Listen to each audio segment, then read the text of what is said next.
the AO device basically optimizes or supports circadian rhythm using two main mechanisms. So one is the light therapy. So it's a specific narrow band blue light. So specific specialized light that targets the cells in the eyes to actually give the impulse to the brain for regulating circadian rhythm. So this is one important factor. Second, next to the light therapy, is something called chronobiology. So chronobiology is the science that actually follows the circadian rhythms and the timings of different zeitgebers or time cues. So by combining light, right type of light at the right time, which comes from chronobiology, right?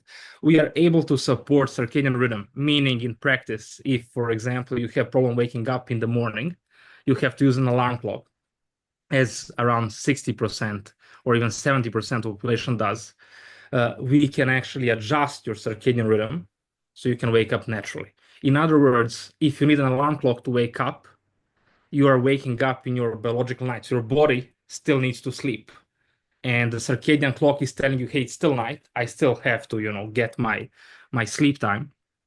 And the device actually trains it and tells it, hey, this is now a biological alarm that's telling you wake up, at the right time. So in a nutshell, we combine technology and science to naturally affect your circadian rhythm and get the timing, kind of fine tune it to your lifestyle and what you want to do. Basically, melatonin is it's usually called sleep hormone, though its function is much more than sleep. So it has a lot of other important biological and health functions that it does. However, there's something important to understand about melatonin. So there is a metric called DELMO, or dim light melatonin onset, meaning that melatonin is actually secreted or actually kicks in the body when there is dim light or no light, so darkness. In other words, this typically happens around 2 hours before your bedtime. So if you go to sleep, let's say at midnight, normally you would have dim light around 10 o'clock in the evening, and the melatonin would slowly come in and would prepare your body for sleep. However, in this case, if you would get light from a device, let's say before bedtime, the melatonin would actually be stopped or would be postponed to a later time. In other words, just getting the light, a narrowband blue light, or actually any light, but specifically narrowband blue light, would delay the onset of melatonin. So, for example, instead of falling asleep at midnight, you would fall asleep at 1 o'clock.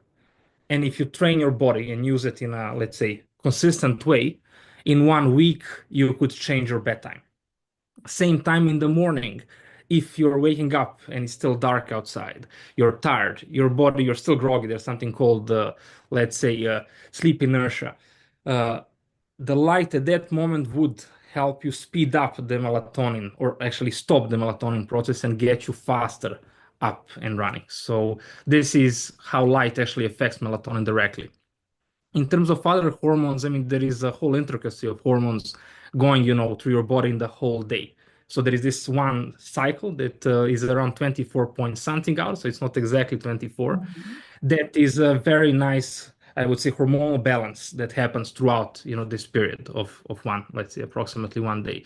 So the timing of light, or actually the timing of circadian rhythm, can help you manage this and move this. So we don't necessarily, or AO does not necessarily change the hormone mix. It just makes it more optimized and supports proper timing of these hormones. So when you need to be up and energetic, we time it that you're up and energetic. When you need to be sleeping, we time the hormones to kick in when you need to be sleeping. So this is the beauty of the product. It does it in a very natural way without disturbing this, I would say, natural balance of hormones in the body.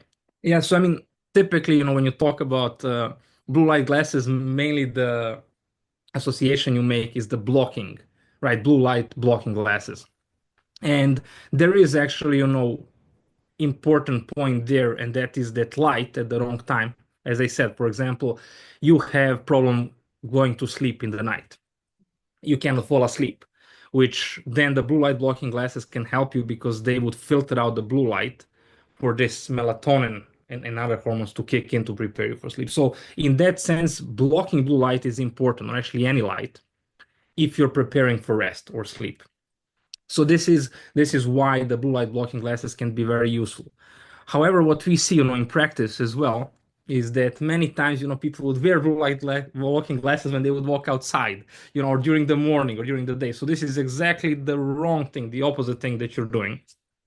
You need light, at right times of day, and you should avoid light at the right times of day. Typically, light in the morning and dim light in the evening is the good recipe. Of course, there are exceptions to the rule, especially if you are jet lagged. So you're traveling, you're changing time zones, and this is maybe the easiest example of circadian disruption to understand because for example, you're in Belgrade or somewhere in Europe, and you're traveling to US.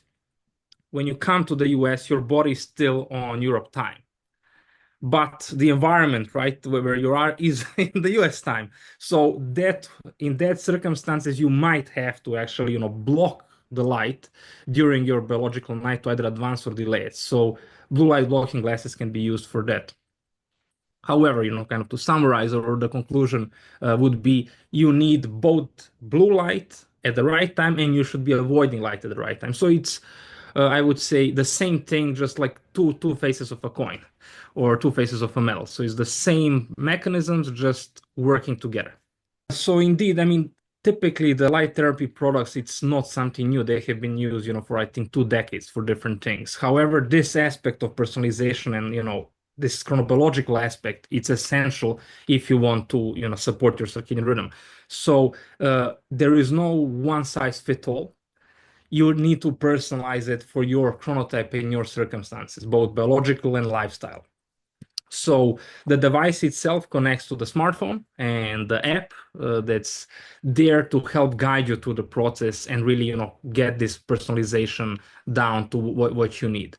So, for example, if you're a late chronotype, probably you have problems waking up in the morning, so you gotta, snooze the alarm clock, and you don't feel very energetic when you have to go to work, as most of us do. So in that sense, typically what the device or what the app would recommend based on your lifestyle and chronotype certain metrics, use it in the morning upon waking up.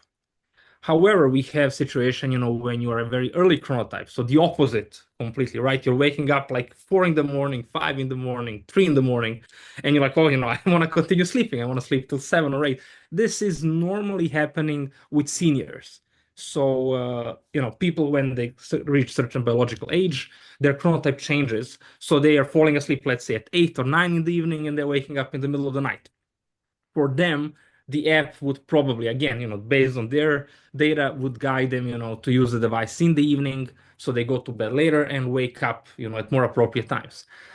So one very interesting thing about chronotype is that it's not fixed. So if you are born with typically very late chronotype, so even teenagers, which I think is fascinating, have a late chronotype. So waking up early in the morning, like, oh, I don't want to go to school, it's not because it's they who don't want to do it. It's actually their body, their chronotype is telling them, hey, you need to sleep. But as you age, right, you actually end up having again, the early chronotype, and you have the opposite situation.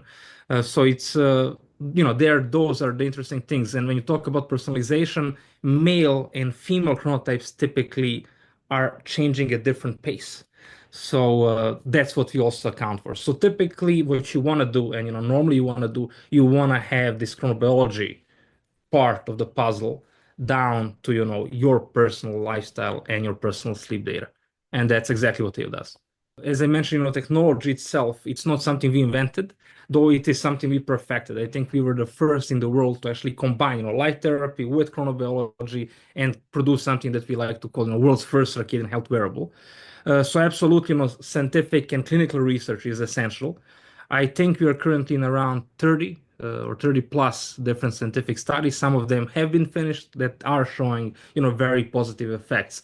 I believe December or November last year was one big study done by U.S. Department of Defense, actually, and U.S. Navy, which was published showing, performance and sleep improvement metrics.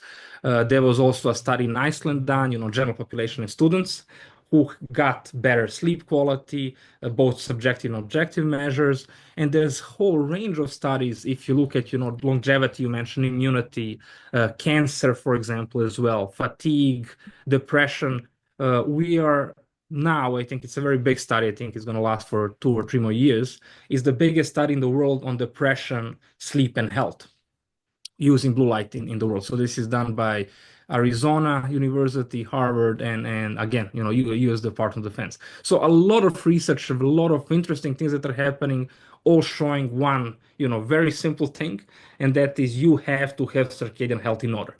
If you want to be healthy, if you want to live long, if you want to live good. In short, the effect is indirect if you don't have your circadian rhythm in sync with your lifestyle. So you keep, let's say, waking up during your biological night. You keep, falling asleep during your biological day. So there is this something called, social jet lag, which happens, every weekend when you sleep in and then you wake up, early in the morning. Or you keep having this disruption, circadian disruption in your daily life. It doesn't happen overnight. So, if you do it for 1 week, probably you'll have a bit of a headache and you're fine. But if you're doing it through most of your life, which I think around 60% of us do, but we are not aware, it causes inflammation, immune system deficiencies, increases up to 3 times the factor of developing cancer, and many other things, cardiovascular problems, blood pressure. So pretty much your body keeps slowly, I'll not say dying because that's something that naturally happens, but slowly getting worse and worse at, keeping up. And actually later in life this comes to fruition, and you end up feeling pretty bad, and your lifespan has shortened. So the essential thing to do is to live and wake up and sleep in accordance to your circadian rhythm. And you can actually see a lot of studies done, not necessarily in general population, but in shift work, where this is an extreme case where people, they are having to perform when they typically need to be asleep, and they, fall asleep, or trying at least to fall asleep during their day, biological day.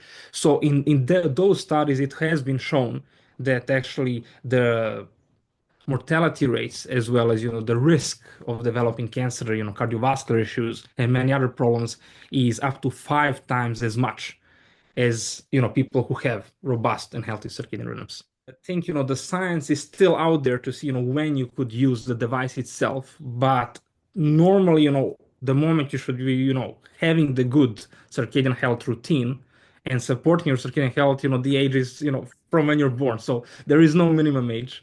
You should be doing it as much as you can. And you don't need a device or the glasses itself. You can use sun. I mean, that's the best source of light, actually. So very simple things as, getting the morning sunlight, getting as much time in daylight as you can is something that would help you, as well as I said, dimming the light in the evening and, just preparing yourself for sleep. The sooner you do it, the better, so the more time you have to have the robust circadian rhythm. And one of the good markers is waking up naturally. So you wake up in the morning, no alarm clock, pretty much at the same time, every day, and falling asleep again after within a few minutes of going to bed. Having said that, reality is, as you know, I think most of us know, you can't really do that. We don't have the luxury of doing it. We spend most of the time in home or, in the office. There is no sunlight. We spend maybe, half an hour outside in daylight, which is tragic. So in those cases, I would recommend using the device as soon as you can. Typically, 16 years and up is recommended. So I think the youngest people that I'm aware that are using our device was around 14. So teenagers, getting up to school, their moms putting it on them. And the oldest one, I think, was like 80 something, exactly trying to manage not this, midnight awakenings. And typically the response is really good. We have around 90% success rate as reported by the users.